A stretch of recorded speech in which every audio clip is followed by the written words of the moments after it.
welcome to another monthly reads. In this video I'll be looking at the books that I've been reading over the past 2 months, as I didn't do a monthly reads video last month, so I hope you enjoy. So back in February, the first book that I read was The White Queen by Philippa Gregory. I've read a couple of Philippa Gregory's novels before, but I've never read this one before, and it lives up to expectation. It's known as one of her best works, and I definitely agree with that. If you're not familiar with Philippa Gregory, her books are sort of historical fiction. You know, they're based on real people loosely, but the historical events that happen in them are correct. The White Queen follows Elizabeth Woodville, and she was married to Edward the... Good idea if I remember. Edward IV. She was married to Edward IV. And of course there was a bit of controversy about it because at the time she was a commoner, and although she came from quite a well-to-do family, it was the first time that the royal family had married completely outside of the royal family at all. And of course there was the War of the Roses going on, you know, the Plantagenet family and everything, so it was a pretty difficult and tumultuous time. So the fact that Edwards was just like, nah, I'm just going to marry this woman that nobody really knows, was a bit... So he didn't best please everyone. It basically follows her from the moment that she meets Edward up to, of course, when Henry VII takes over, and that's when it ends. So it spans quite a long period of time. The book is told from Elizabeth's perspective in the first person, but every now and again it drops in bits of the myths of Melusina, and I think that really gives a fantastical flow to the piece, and that's quite nice. You can definitely tell that a lot of this is, you know, not necessarily made up, but it sort of bends history to its own purposes. But it's a very enjoyable novel, and I really enjoyed it.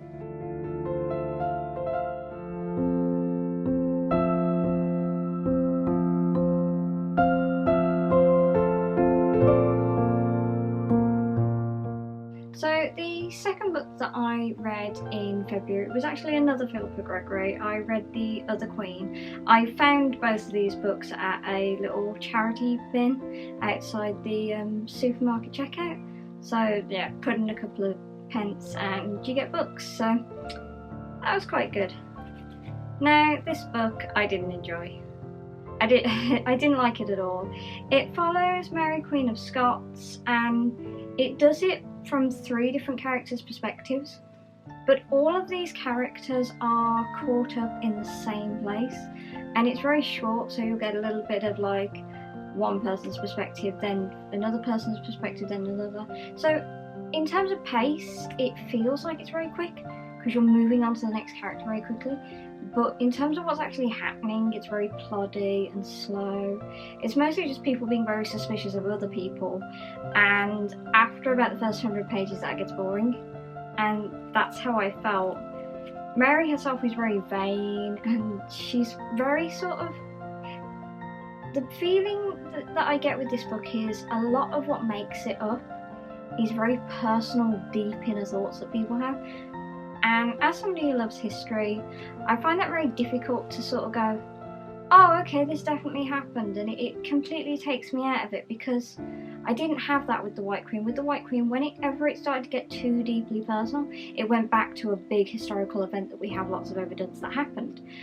But this is just like, oh, this person felt this, and it's like, well, how do we know they felt that? Like, we have letters and records and things, but it was just a little bit too much, too fantastical, too made up, even though it was very ploddy compared to The White Queen. You don't really like the characters either, well I personally didn't. You know, Bess of Hardwick had some brilliant moments, but then she was just really annoying at other times. And Mary Queen of Scots herself was just boring. She was so vain and childish, and it's like, are you plotting something? No, I'm not plotting anything. And then 5 minutes later she was like, yes I am plotting something, and that just gets really old, that she tells the same lies over and over again, but everybody believes her. Surely after this point people would have stopped believing her, but no. So yeah, I didn't enjoy this one, and I probably won't read it again. Maybe it will find its way back into one of those couple of pence book bins outside a supermarket again. But anyway, it might be something that other people would enjoy, so if you've read this one, then definitely let me know, because I didn't enjoy it.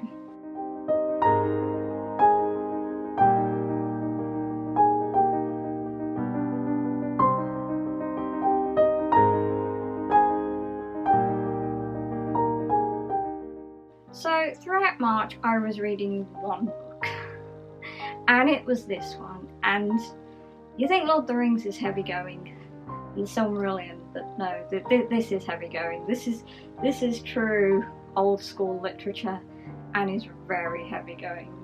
Le Morte d'Arthur is one of those kind of books that goes down in history, you know, and legend, and everybody thinks they know what it's about, and it really isn't what you think it's about. It's quite boring. Lists of knights doing things that seem a bit pointless, because it's like, why do you really need to do that? It's basically, turn up, there's another knight there, and you're just like, let's fight, and he's like, nah, I'm too busy, and you're just like, oh, no, we need to fight, and it's like, fine, I'll fight then. And then you kill him, and he was just like, I asked you not to fight me in the first place. So it's a bit, yeah. The book itself actually spends very little time focused on Arthur. Most of the beginning is about Arthur's birth and a little bit about his early life and the Sword and the Stone kind of stuff. But then it talks a lot about the knights. Most of the book is actually about the knights, with just Arthur popping in now and again to absolutely do nothing. Just to sort of sit there, and people are like, are you going to do anything, Arthur? Nope. But even in very important scenes where, like, Guinevere is about to be, you know, convicted and burnt at the stake, and they're like, Arthur, are you going to do something? He's like, nah, I need to be impartial. And it's like, I'd like to know what you actually did to get this way. The end focuses, of course, on Arthur's death, but even that is, you know, that's reserved for about probably 50 pages to 100 pages. You know, the rest of it is nice. A large portion of it does focus on Sir Lancelot and Sir Tristram. I can't say his name. Sir Tristram? There it is. And yeah, there's a lot is written about them and their adventures. But one of the things that gets me with this book is it is very contradictory. And it is literally written like a list. It's like, and then they did this, and then they did this, and then they did this. Which is partially the style that it was written in, and the time it was written, and the fact that it was taken from multiple different sources and just, you know, stuck together.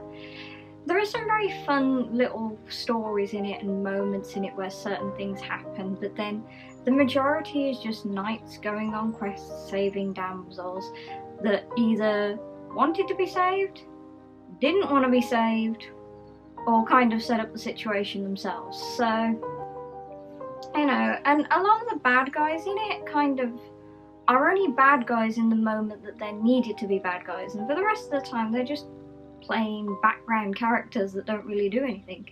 So yeah, it's a very heavy going book, and not one I would suggest to anybody who isn't committed to wanting to know more about Arthurian legend.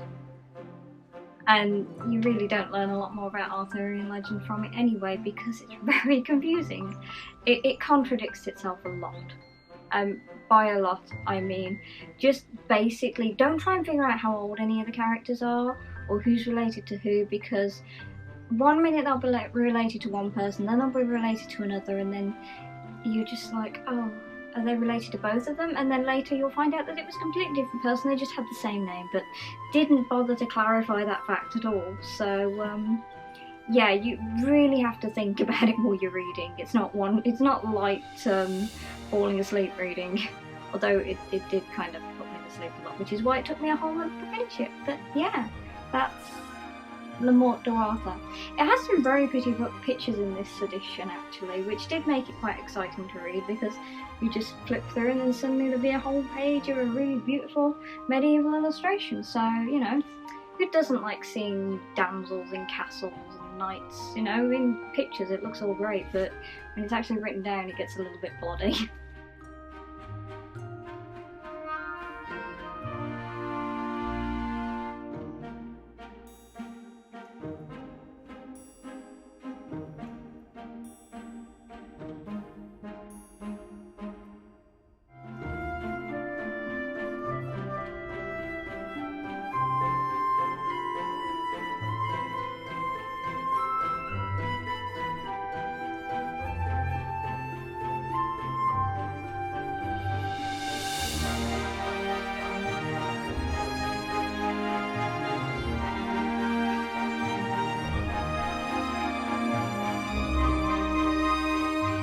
So those were all the books that I read throughout February and March. If you've read them, please comment below and let me know what you think. And yeah, did you enjoy them? Did you not enjoy them? Were you of the same opinion of me? Whatever, just let me know. Let's start a conversation about books, why not? I hope you enjoyed this video though, and thank you so much for watching. As always, please like and subscribe. I'm very grateful for everybody that watches this channel, so thank you so much. Bye!